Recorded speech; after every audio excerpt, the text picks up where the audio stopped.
Assalomu alaykum hammaga. Bugun pесочный pechenye qilamiz. 4 stakan un, 1 stakan shakar, yarmi litr, 250 gramm margarin, 4 ta tuxum kerak bo'ladi. Margarinni qirg'ichdan chiqarib olamiz.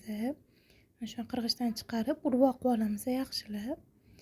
Urib olmasamiz, shunaqa urbalanib ketishi kerak. Uni qo'lingizdan qilsanglar ham mana shu urib bo'lib ketishi kerak. Keyin buni ustidan yarmi litr sovuramiz.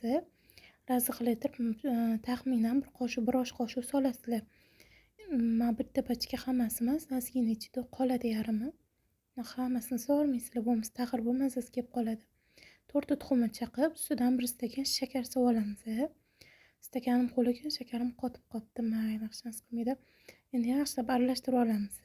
Shakar erib olguncha.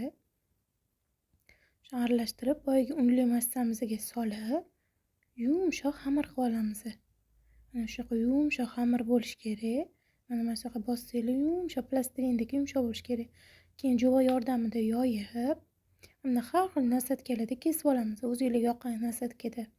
Mana sertichkali, gulli, yulduzchali qildim. Mana shunaqa soldatdek qilib terib olamiz listga, chiroyli qilib.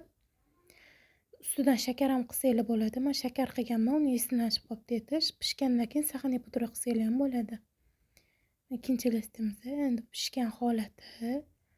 Choylar bilan maza zo'r ketadi-ku. Mana oralari kumur bo'ladi, ishib chiqdi. Shunaqangi zo'r chiqdi mazasi. Endi choylarni ichib olamiz ketidan. Qorinni ham to'yg'izib olamiz choylarni ichib. Mana